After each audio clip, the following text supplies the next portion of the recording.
예수님께서는 각 사람이 마음에 가득 쌓은 선에서 선한 것을 내고 각 사람이 또 마음에 가득 쌓은 악에서 악을 낸다는 기이한 말씀을 들려주세요. 사실 그 사람이 어떤 존재이며 그 마음에 무엇을 담고 있는가를 결코 속일 수는 없는 거죠. 왜냐하면 그의 모든 선택하는 것과 말하는 그 언어와 행동이 그 존재로부터 흘러나오게 되고 그 마음에 가득 담고 있는 그것을 쏟아내게 되기 때문입니다.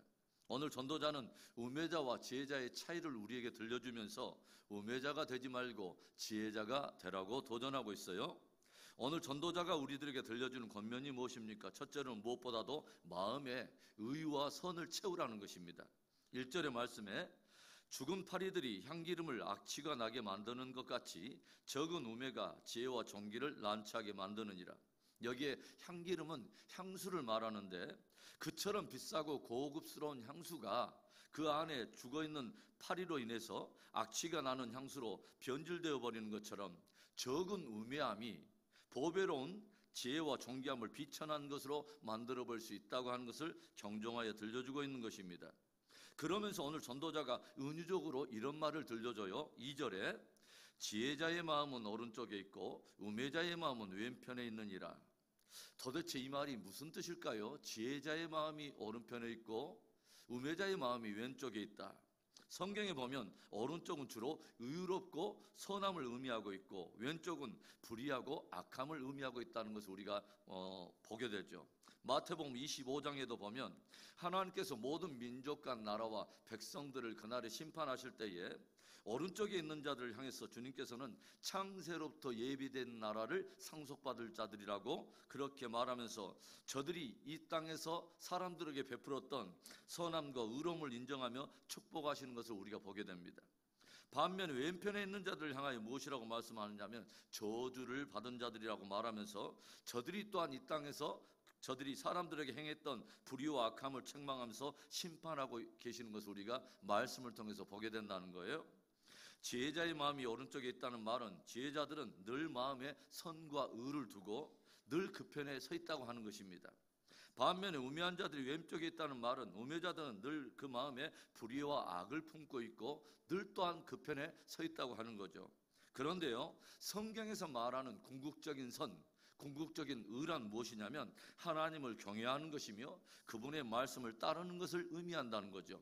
그러니까 지혜자는 하나님을 경외하며 그분의 말씀을 따르면서 의와 선을 선택하고 그것을 행하는 자임을 말하고 있고 우매자는 하나님을 경외함이 없이 그분의 말씀을 홀대하면서 늘 불의와 악을 선택하고 그것을 행하는 자임을 또한 말하고 있다고 하는 것입니다. 그래서 오늘 전도자가 우리들에게 도전하는 권면은 하나님을 경외함으로 마음에 의와 선을 쌓으라는 것입니다. 그리고 마음에 쌓은 그 선과 의를 행함으로 하나님을 영화롭게 하는 것이 참 지혜라고 하는 거죠. 그런 복된 지혜가 저와 여러분의 삶에 풍성하게 드러나기를 주의 이름으로 축원합니다. 지혜자와 우매자를 다루면서 오늘 전도자가 우리에게 들려주는 두 번째 권면, 올바른 질서를 따르며 올바른 판단을 하라는 것입니다. 오늘 전도자는 때로 우매함은 주권자 앞에 서 있는 무례한 종에게서 드러남을 들려주고 있어요. 4절의 말씀에 주권자가 내게 분을 일으키거든 너는 내 자리를 떠나지 말라. 공손함이 큰 허물을 용서받게 하느니라. 여기서 주권자란 위에서 다스리는 관료나 상전의 의미를 가지고 있는데 종이 무엇인가 허물과 실책이 있어서 위에 있는 상전이 그 일로 인해서 아랫사람에게 크게 분을 내며 책망하는 그런 상황입니다. 그때 우매한 종은 윗사람을 향해서 교만한 마음을 품고 그 자리를 박차고 나가 경거망동하다가 심판적인 재앙을 자초한다는 거죠. 그런데 지혜로운 종은 어떻게 합니까? 묵묵히 그 자리를 지키고 윗사람 앞에 공손히 경책을 받음으로 허물을 용서받는다는 거죠.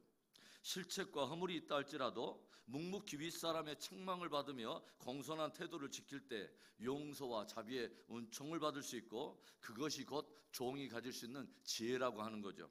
그런데 오늘 또 전도자는 한편으로 위에서 다스리는 주권자에게서 종종 나타나게 되는 폐단도 있다고 하는 것을 지적하여 들려줘요. 6절과 7절의 말씀에 우매한 자가 크게 높은 지위들을 얻고 부자들이 낮은 지위에 앉는도다. 또 내가 보았노니 종들은 말을 타고 고관들은 종들처럼 땅에 걸어다니는도다. 주권자가 판단력을 잃어버린 채 상식과 배치되는 엉뚱한 것을 결정함으로 인해서 오히려 어떤 그 사회에서 우매한 자가 오히려 높은 자리를 얻게 되고 오히려 부자들은 낮은 지위에 앉게 되는 기이한 현상이 벌어지게 되더라는 거죠. 오히려 종들이 말을 타고 다니는 반면에 오히려 높은 고관들이 종들처럼 땅에 걸어다니게 되는 올바른 질서와 조화가 다 깨져버린 이상한 현상들이 나타나는 일도 있더라는 거예요.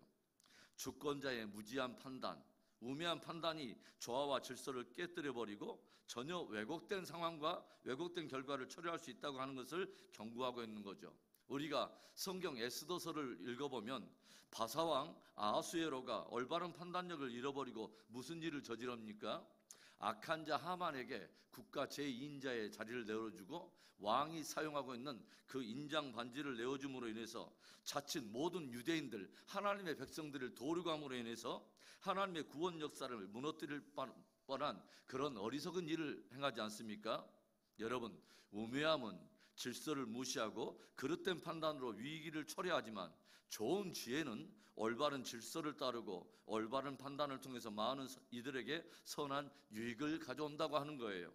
그런 좋은 지혜가 저와 여러분에게 있어서 저와 여러분 까닭에 선한 질서가 세워지고 많은 이들이 선한 유익함을 누리게 되기를 주의 이름으로 축원합니다. 지혜자와 우매자를 다루면서 오늘 전도자가 우리에게 들려주는 마지막 도전, 세 번째, 범사에 방심하지 말고 지혜의 나를 연마하라는 것입니다. 오늘 전도자는 우리에게 자칫 방심하지 말 것을 경고하여 들려줘요. 8절과 9절의 말씀에 함정을 파는 자는 거기에 빠질 것이요 담을 허는 자는 뱀에게 물리리라. 돌들을 떠내는 자는 그로 말미암아 상할 것이요 나무들을 쪼개는 자는 그로 말미암아 위험을 당하리라. 함정을 파다가 자칫 스스로 거기에 빠질 수 있다는 것을 생각하고 조심하라는 거예요. 담을 헐다가 뱀에게 물릴 수 있다는 것을 생각하며 조심하라는 거죠. 돌을 떠내다가 자칫 상처를 입을 수 있고 나무를 쪼개다가 오히려 위험당할 수 있다고 하는 것을 생각하면서 방심하지 말고 조심하라는 거예요. 여러 일들을 하는 중에 자칫 방심하다가 오히려 위험에 빠지거나 어려운 고난에 직면할 수도 있다고 하는 것을 염두하고 늘 조심하라는 거죠. 그런데 여러분, 오늘 여기에서 함정을 파는 일, 담을 허는 일, 돌들을 떠내는 일, 나무를 쪼개는 일, 이런 것은 다 철 연장이나 쇠로 된 도구들을 사용해서 하는 일들이라고 하는 것을 우리가 생각해 봅니다. 오늘 전도자는 그래서 이런 의미 있는 말을 들려줍니다. 10절의 말씀에 철 연장이 무디어졌는데도 나를 갈지 아니하면 힘이 더 드느니라. 오직 지혜는 성공하기에 유익하니라. 담을 헐며 돌을 떠내며 나무를 쪼개는 일을 하는데 철 연장이 무디어졌음에도 불구하고 나를 갈지 않으면 오히려 더 힘이 들고 그로 인해서 더 위험한 일들이 발생할 수 있다고 하는 거죠. 여러분, 왜 갑자기 전도자는 철 연장에 나를 갈아야 할 것을 말하고 있을까요? 우리들에게 행여라도 범사에 나태하고 방심하다가 어려움 당하지 말고 늘 지혜의 나를 연마하고 지혜의 나를 갈라는 것입니다. 우리들이 갈고 연마해야 할 지혜의 날이 있다면 무엇일까요? 바로 하나님의 말씀입니다. 그 말씀을 즐거워하며 그것을 주야로 묵상함으로 혼과 영과 관절과 골수를 진짜 찔러 쪼개는 예리한 하나님의 말씀의 날이 되게 하라는 것입니다. 지혜의 날을 갈고 연마하라는 거죠. 사랑하는 성도 여러분, 하나님을 경외함으로 늘 마음에 선과 의를 품고 그것을 쌓는 지혜가 있기를 바랍니다. 올바른 질서를 따르며 올바른 판단을 하는 지혜가 있기를 바라고 늘 나태함과 방심함을 벗어나서 지혜의 날을 갈고 경건의 날을 갈고 말씀의 날을 굳게 세우는 복된 지혜가 있기를 바랍니다. 오늘 한 날도 우매한 자의 하루가 아니라 지혜자의 하루가 되기를 주님의 이름으로 축원합니다.